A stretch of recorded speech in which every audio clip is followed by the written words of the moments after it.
Assalamualaikum warahmatullahi wabarakatuh. Perkenalkan, nama saya Muhammad Ali Farhan. Bersama teman-teman saya di sini ada Reza Mainsyah, DR Gabriel, dan Indah Putri Dewi. Kami dari Fakultas Ilmu Komunikasi, Program Studi Hubungan Masyarakat Reguler B. Dan kali ini kami berkesempatan untuk mewawancarai Bapak Ustadz Suparman, yang mana akan menjadi narasumber kami untuk beberapa pertanyaan yang akan kami sampaikan.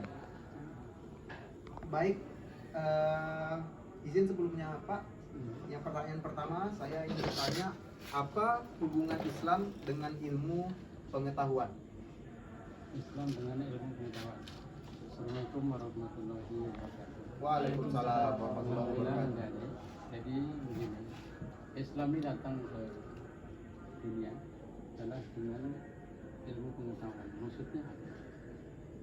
Datangnya Islam itu untuk memperbaharui.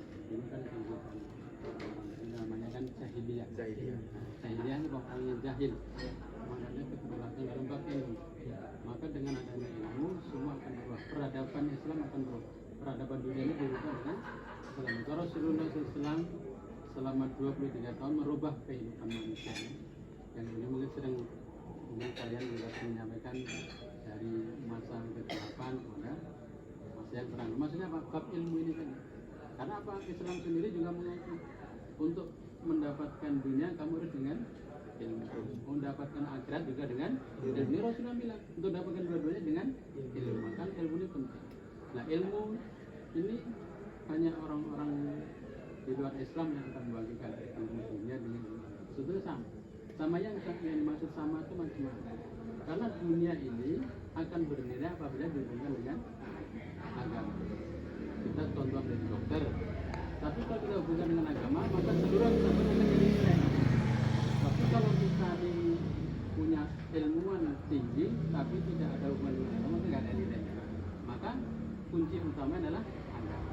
Maka ilmu apapun kalau hubungan agama akan jadi nilai ibadah. Jadi ahli komputer kita hubungkan dengan agama, maksudnya hubungan dengan apa? Kita gunakan untuk keperluan permasalahan umat.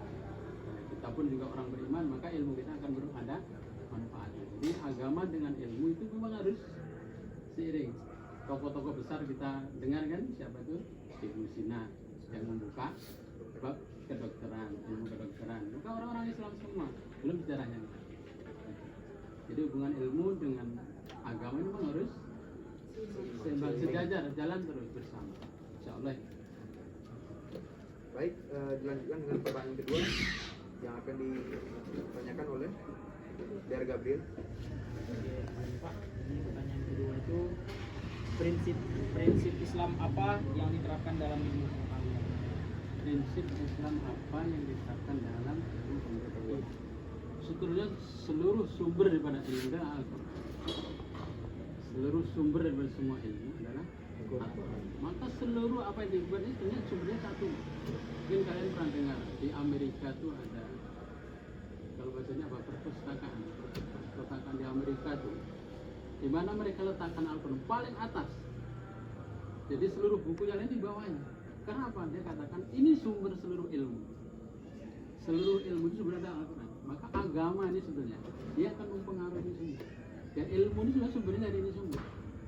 Contoh nih, di Amerika dulu ada kisah apa namanya, di rumah sakit ada bayi tertukar gitu. Bayi tertukar, satu anaknya laki-laki, satu anaknya perempuan. Nah begitu tertukar ini kan bingung mau menyimpulkan ini anaknya si Ani yang mana, anak si perempuan yang mana. Akhirnya ada satu ilmuwan dari Turki, dokter di situ, maka dia buka Al-Quran. Maka di Al-Quran dikatakan kalau untuk pembagian warisan, harta warisan, kalau laki-laki ini jatahnya 2, jatah perempuan. Kalau perempuan 1, itu laki-laki 2. Nah, makanya begitu dicek kekuatan apa nih, nutrisi susu ibunya nih, beda untuk yang bayi laki-laki yang perempuan. Nah, baru nampak di situ. Yang laki-laki ini lebih kencang, makanya rezekinya lebih banyak daripada yang perempuan. Jadi memang begitu. Untuk menerapkan ilmu daripada agama itu juga harus ilmu pengetahuan itu semuanya bersumber daripada agama. Memang harus dari situ semua. Jadi berjalan bersama, nggak ada pemisahnya.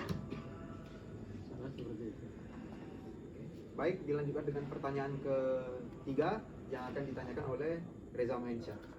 Ya Pak, bagaimana menurut Bapak etika Islam dalam pengetahuan? Etika Islam dalam pengetahuan. Jadi orang-orang Islam ini sebetulnya orang yang cerdas. Maknanya cerdas macam mana? Maka dikatakan zaman sahabat yang dulunya sahabat itu dikatakan sebagai orang yang jahiliyah, orang yang paling terbelakang dalam ilmu pengetahuan. Tapi begitu mereka dapat Islam, mereka menjadi generasi yang terbaik. Kata Nabi, khairu qurun qurni, sebaik-baik generasi adalah generasi aku. Setelah apa? Setelah mereka dapatkan Islam, dapatkan ilmu daripada Islam, maka kehidupan mereka berubah. Sampai sekarang nggak ada generasi yang lebih baik daripada generasinya sahabat. Dengan apa? Dengan adanya agama, dengan ilmu agama, dengan ilmu Islam, makanya mereka jadi orang terkenal. Sampai sekarang, kisahnya siapa tuh? Umar bin Khattab kayak apa? Ya kan? Kisahnya kayak apa dulu? Mereka begitu jahilnya, begitu apa? Sampai dia mau membunuh anaknya kan? Hidup-hidup. Tapi begitu dapat Islam, langsung berubah semua. Sehingga orang-orang kafir pun mendengar namanya juga gentar, takutan sampai sekarang. Ya kan namanya?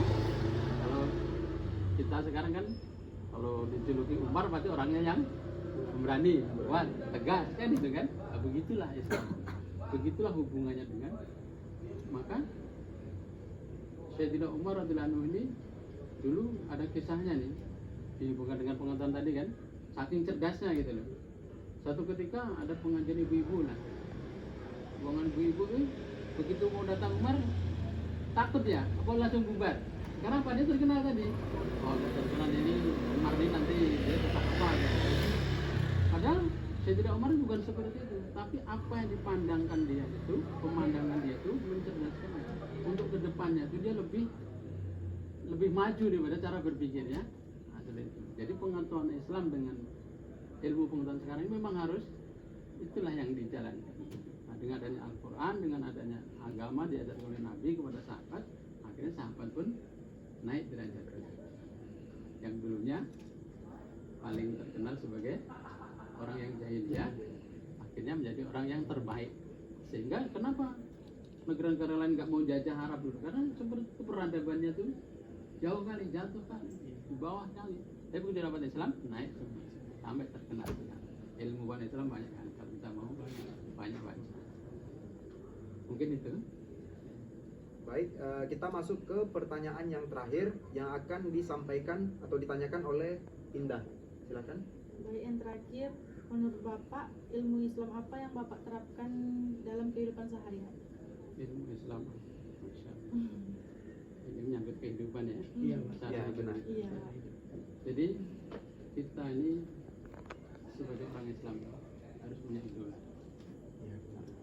Siapa idola kita? Rasulullah Sallallahu Alaihi Wasallam. Kenapa kita harus mengidolakan Rasulullah? Karena dia satu, dia sebagai utusan Allah. Dialah Nabi kita yang akan memberikan syafaat kepada kita. Nah, ilmu yang kita terapkan kalau kita ikut Rasulullah tadi ilmu Al-Quran.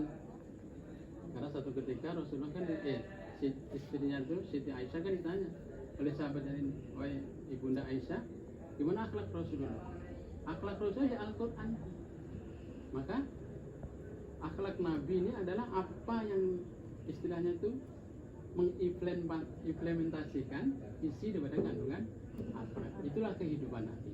Dan jadi sekarang ilmu apa yang mesti kita amalkan? Kalau enggak mesti ilmu Al-Quran. Caranya macam mana? Ya ikut cara Nabi. Itulah dinamakan sunnah Nabi.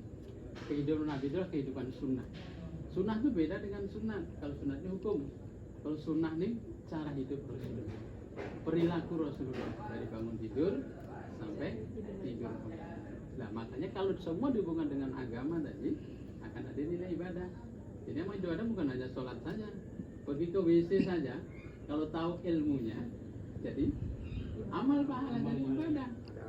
Ada yang tahu doa masuk WC? Satu tahu semua lah, masa nggak tahu? Ada hari ke WC, minimal satu hari berapa kali ke WC? Harus tahu. Nah ini ilmu nih, ya kan? Nah inilah ilmu yang mau kita terangkan. Yang dulu mungkin dianggap anak MDA, bukan tetap bukan itu. Inilah yang kita mau jalankan hari-hari. Keluar rumah, masuk masuk masjid, masuk WC, keluar WC, mau tidur, bangun tidur, ini ilmu semua. Ini yang mau kita terangkan. Ilmu Islam ini loh, yang kadang dianggap kayak nggak penting, padahal memang inilah kehidupan kita hari-hari kita. Nah, maka ilmu yang kita pakai disebut ilmu Al-Quran. Ilmu Al-Quran itu diimplementasi pada kehidupan Rasulullah. Nah, kalau kita ikut Rasulullah, otomatis kita akan mengamalkan isi Al-Quran, terutama ibadah, dalam bab ibadah, sholat 5 waktu. Gimana caranya? Di masjid. Ini laki-lakinya kalau di masjid atau di rumah nih? Nah, sekarang yang ada nih biasanya di masjid atau di rumah? Nah, mulai besok di masjid ya? Ya kan ya? Iya. Nah, insya-Allah. Mungkin itu. Satu lagi nih Pak, Apa? ada pertanyaan muncul tiba-tiba. Nah, boleh. Kalau kayak Bapak bilang tadi nih kan kayak kehidupan sehari-hari itu Islam apa yang diterapkan. Terus kayak Bapak bilang tadi kayak kita menuju kehidupan Rasulullah itu tuh sepenuhnya atau kayak yang seperti kita tahu lah Pak kayak Kalau untuk perintah Allah, kalau untuk perintah Allah ini semampu kita. Tapi larangan Allah harus sepenuhnya. berarti kayak kalau kita mencocokologi kehidupan dulu sama yang sekarang nih Pak kan sangat berbeda jauh nih. Kayak saya pernah dengar tuh kayak ada yang Islamnya itu kayak kemana-mana jadi kaki gitu. Terus Itu kan salah satu mencontoh kehidupan Rasulullah zaman dulu. Rasulullah itu yang diajarkan Rasul bukan jalan kakinya, tapi dalam perjalanan ini kalau naik kendaraan doanya apa? Kan itu. Contohnya naik kendaraan nggak mesti kita harus onta. Iya, iya. Jadi contoh ke Nabi kan yang diajarkan kan doa naik kendaraannya. Bukan naik onta ya. Nah, bukan harus ontanya gitu. Nah, kalau naik Honda apa doanya, naik kalau di udara apa doanya, kalau di laut apa, beda-beda doanya kan itu.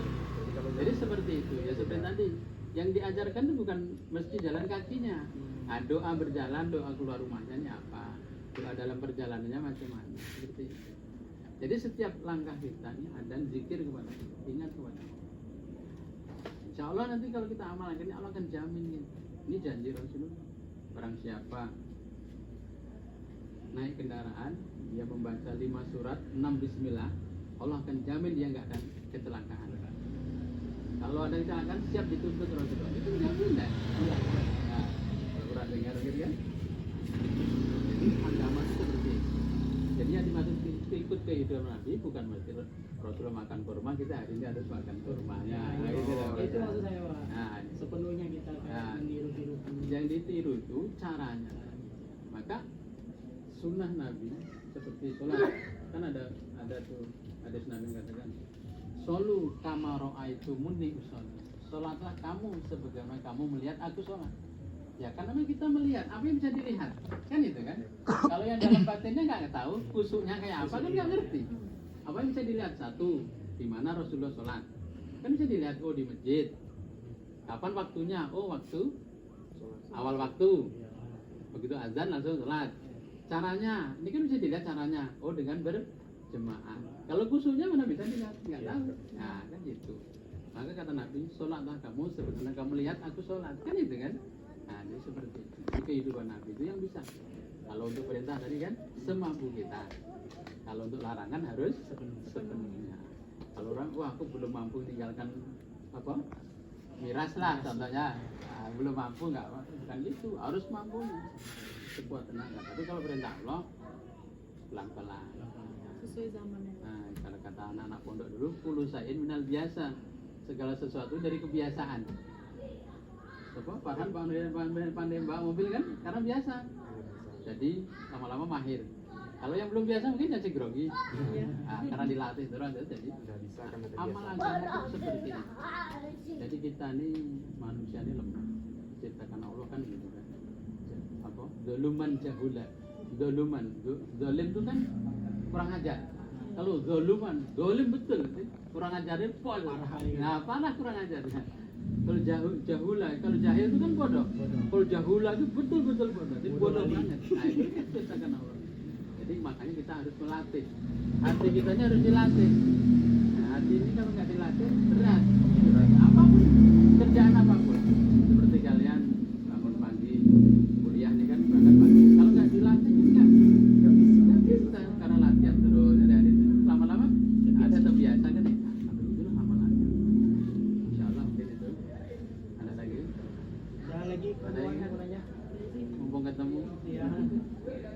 kurang itu yang bisa kita tanyakan. Terima kasih untuk Bapak Ustadz Suparman yang sudah meluangkan waktu untuk kami wawancara. Saya Muhammad Ali Fahan beserta teman-teman dari Gabriel, Reza Mainsyah dan Indah Putri Dewi pamit undur diri. Sekian dan terima kasih. Assalamualaikum warahmatullahi wabarakatuh.